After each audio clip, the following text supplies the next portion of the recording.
This time though, you're out fighting the Deadites again. You got the same repetitive moves over and over again.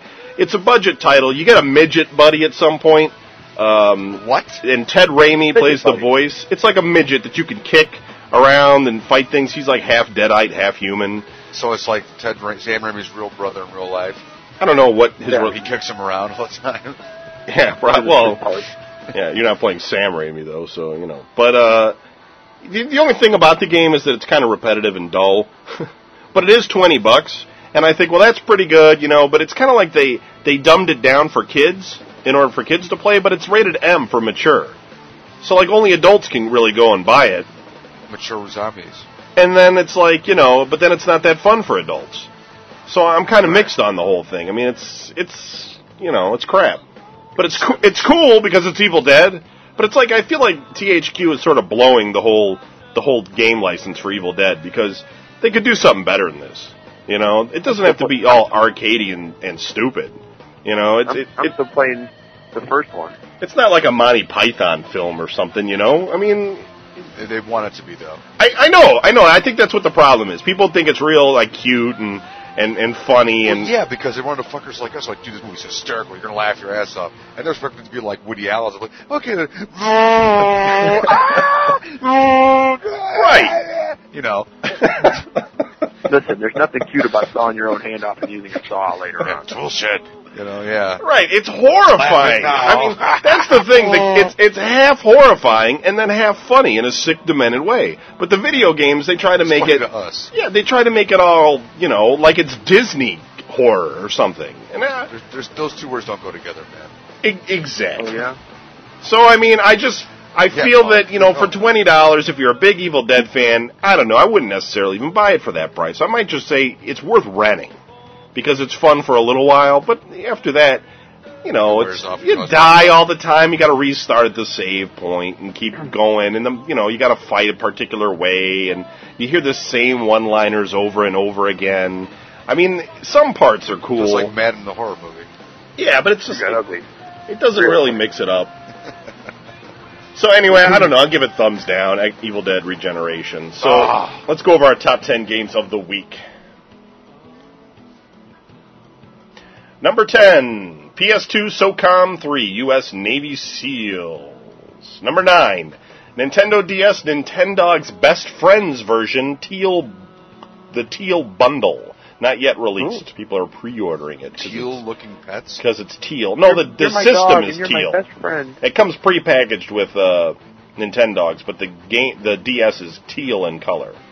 Kind of like a metallic teal. Number 8, Sony PlayStation Portable Value Pack. Number 7, Electric Blue Nintendo DS. Number 6, Microsoft Age of Empires 3, not yet released. Number 5, SpongeBob SquarePants The Battle for Bikini Bottom for the GameCube. Awesome. The reason that's up there now is because the price has dropped to $20. Plus SpongeBob rules. Number 4, for whatever reason, the GameCube version of Madagascar, which is $40. And why is it all of a sudden shot to the top, folks? You tell me. I don't know. Number 3, Scooby-Doo Night of 100 Frights. That's an old game too, but that's only $17.99 now. So I'm not exactly sure why all these kids' games just got raped onto the charts like this, but rock on. It may be because number 2, the pre-order, is the GameCube Limited Edition Pokemon XD Bundle. So maybe it's a possibility, and I'm just guessing. I know I'll get about 20 of you guys will write in and tell me what the real story is. But I'm guessing that parents are pre-ordering this Pokemon XD GameCube bundle for their kids, and they're ordering a couple of games along with it, and they're looking for the cheapest shit. And they're going with Son, you're going to college. The SpongeBob, the Scooby-Doo, the Madagascar. I got you, SpongeBob. What? Hey, there's nothing wrong with SpongeBob. It is when you're like 22. Fuck you, I watch SpongeBob now. It's funny shit. You don't have any kids. Pirate doesn't say okay. Who says I have to have kids? Pirate says arg.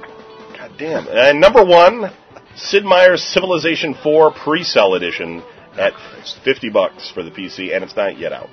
You start off as an ape. So, no, that's... that's pretty funny. Yeah. What the fuck do I do? I don't know. They should bring it back that far. That'd be kind of funny. All right, so that's our top 10 games. So the Electronic Arts and Steven Spielberg have joined up. Now, Spielberg's got a weird history with video games. Supposedly, he's like this big gamer. He created that first game. I think it was called The Dig.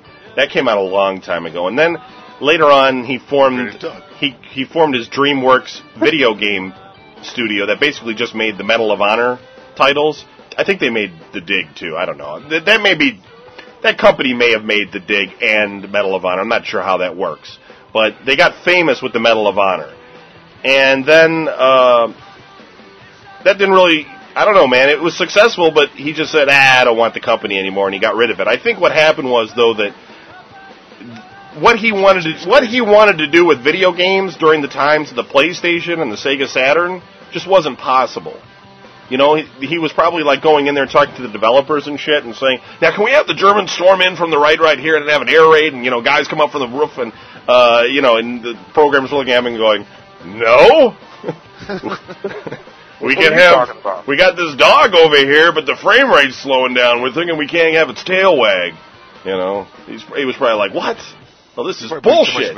Probably believing in the technology of his own movies a little too much. Right. So now, you know, the technology has reached a point where a lot of that crap that he wants to do, whatever it is probably more possible. So he's jumping back in the game, but this time on Electronic Arts money, which is also pretty smart.